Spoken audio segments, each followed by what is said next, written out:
Bonjour et bienvenue pour une autre vidéo. Le titre de cette vidéo, comme vous l'avez vu en introduction, est « L'Église au ciel avant la période des tribulations, mythe ou réalité biblique ». L'idée que l'Église sera enlevée au ciel avant la période des tribulations est un enseignement qui fascine de nombreux chrétiens. Cependant, cette perspective mérite une réflexion à la lumière des Écritures. Selon Romains 12:11, on voit que Dieu ne fait pas de favoritisme et cette justice divine est un principe fondamental pour comprendre la question de l'enlèvement dans ce contexte.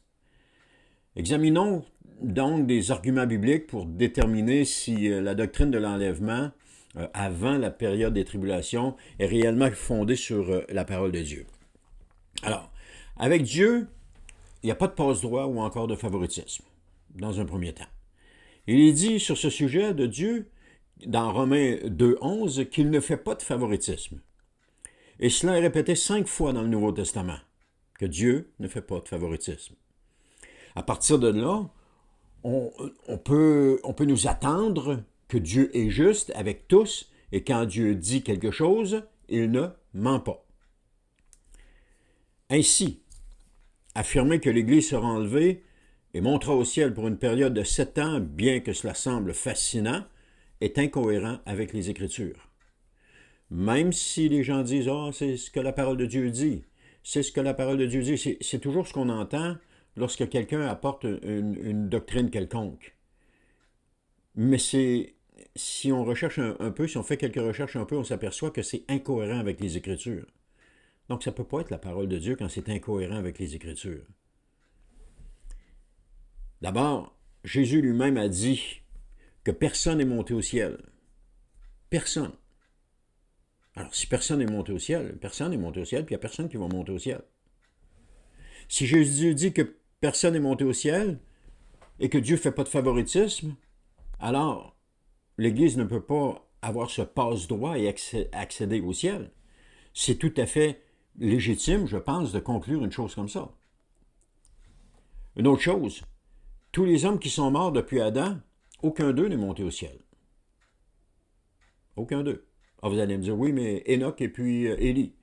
Enoch a été enlevé d'un endroit pour être transporté à un autre endroit. C'est le sens de ce que ça dit, c'est ça que ça dit, le sens. Un peu comme Philippe a été enlevé d'avec l'Éthiopien pour être transporté à Azos.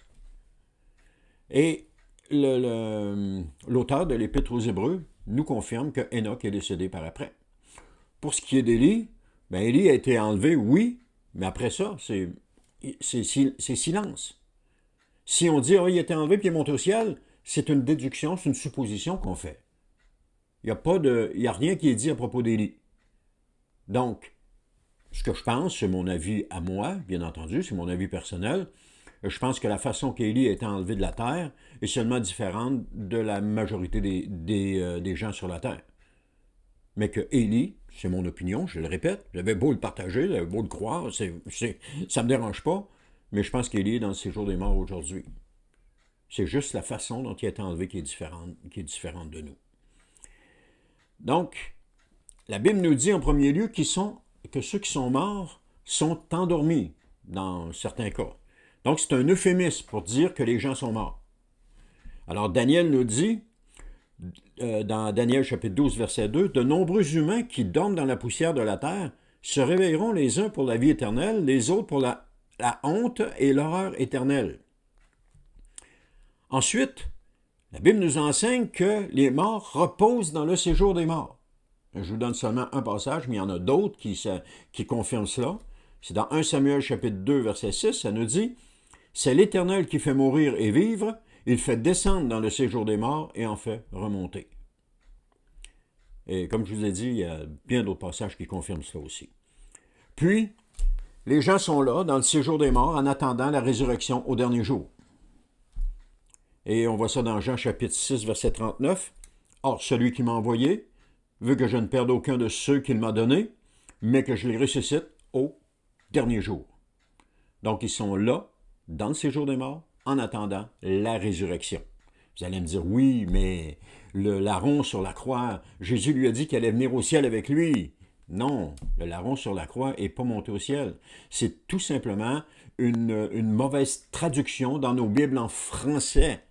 C'est de mettre des virgules à des endroits où est-ce qu'elles ne doivent pas être. Parce que dans le texte hébreu, il n'y a pas de virgule. La virgule dans le texte, pas hébreu, pardon, grec. Dans le texte grec, la virgule était là seulement pour signifier une pause dans la lecture du texte. Tandis que nous, elle a plus de choses. Donc, c'est comme si Jésus est en train de dire, je te le dis, aujourd'hui, virgule, tu seras avec moi dans le paradis. Alors, je te le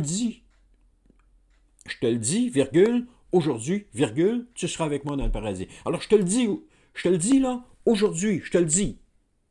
C'est pas, tu seras avec moi dans le paradis aujourd'hui. C'est aujourd'hui, je te le dis, tu vas être avec moi dans le paradis. Mais le larron est comme tous les autres, il n'est pas monté directement au ciel, parce que Dieu ne fait pas de favoritisme, et il est allé dans le séjour des morts, en attendant la résurrection au dernier jour, comme Jésus nous a mentionné. J'ai parlé de Jean 6,39, mais il y a 4, 5 ou 6 endroits où est-ce que c'est mentionné que Jésus lui-même dit qu'il va ressusciter les gens au dernier jour. Finalement, le dernier jour est celui du retour du Seigneur Jésus. Et ça, la Bible est cohérente avec cela. C'est dans 1 Thessaloniciens, chapitre 4, verset 16, ça nous dit, « En effet, au signal donné, sitôt que la voix de l'archange et le son de la trompette divine retentiront, le Seigneur lui-même descendra du ciel et ceux qui sont morts unis à Christ ressusciteront en premier lieu. » Alors, on peut prendre ce verset-là et puis le coller sur une doctrine qui dit enlèvement pré-tribulationnel, voilà, c'est la preuve. Non, c'est pas la preuve. C'est pas la preuve.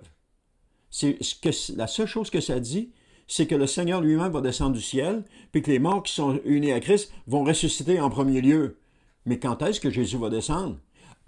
Au dernier jour. C'est ça que la parole de Dieu nous dit.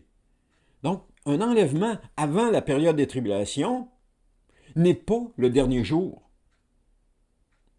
C'est pas plus compliqué que ça. C'est pas le dernier jour. Donc, ça peut pas être là. Mais en tout cas, on continue.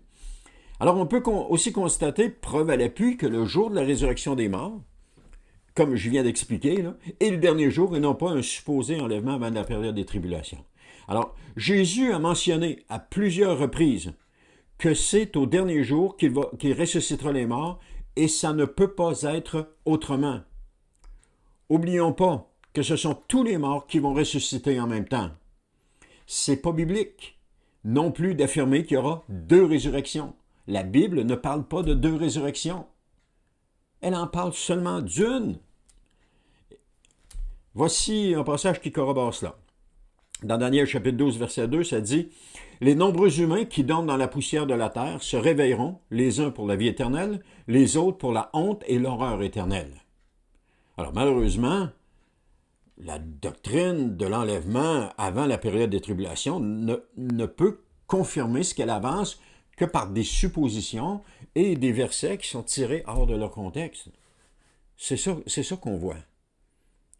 Alors, je pense que je vous ai amené et que j'ai appuyé les versets de la parole de Dieu. Et aucun d'eux n'est sorti de son contexte.